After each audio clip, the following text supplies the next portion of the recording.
Primeran B2, 155, bistronomia. Eta herrialde askotako edabideetan izan du oihartzuna sukaldari honek. Neobistrot kontzeptuaren sortzailetzat dute askok. Parisen duten jatetxeak Michelin izarra jaso du. Sukaldeko l'enfant terrible deitzen diote, baina ez zaio axola zer esaten duten berari buruz.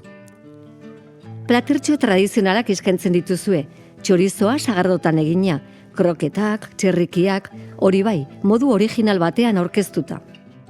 Bai, gure xedea ez da plater bitxiak sortzea, ez dugu karta kasik nehor konprenituko ez duen hitzekin apaindu nahi. Garaiekin bat egiten duen zerbait egitea da gure asmoa. Bistronomia egiten omen duzue. Barkatu ez dutuntza aditu zer erran duzun. Ez, diot, hainbat adituk bistronomia bezala definitzen dutela zuek egiten duzuena. Hau da, bistroteko gastronomia. Bistrota ostatua da Parisen arras tradizionala. Kafe bat edo garagardo bat hartzeko lekua da, baso bat arno dastatzeko tokia, eta aldi berean hantxe jaten alduzu. Jatetxe batea maino molde informalagoan, aho gozagarriak, partekatzeko platerak, gurea kontzeptu horretara hurbiltzen da. Ez ustekoa izan da Michelin izarra jasotzea? Sorpresa bai, urteak dira jatetxea zabaldu nuela, eta enuen halakorik uste ez. Alde batetik mota honetako ostatuek ez baitute holakorik ukaiten, baina sustuten aizelako izaren ondotik ibili. Saria ukan nuela jakinarazteko deitu nindutenean, txiste bat zela uste nuen eta nintzen zeremoniara joan. Arrakasta gehiago dut, baina ene bizitzak bere bidean segitzen du. Ardo denda bat ere zabaldu duzu? Bai, arno horiek zerbitatzen ditugu ostatuetan, baina nor nahik erosten aldu nahi duena etxera eramaiteko.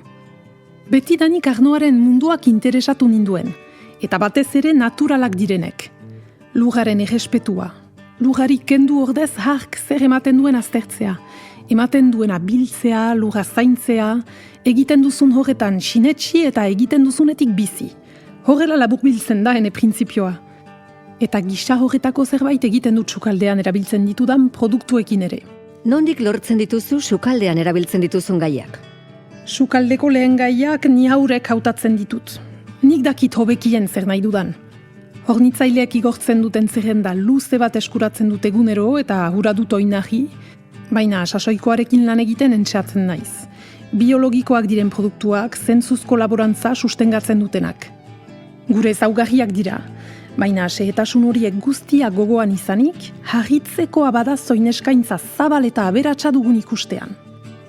Euskal Herritik Korsikaraino aparteko produktuak ditugu hautuan, eta horiekin kozinatzea, xantza eta privilegioa da berreinean.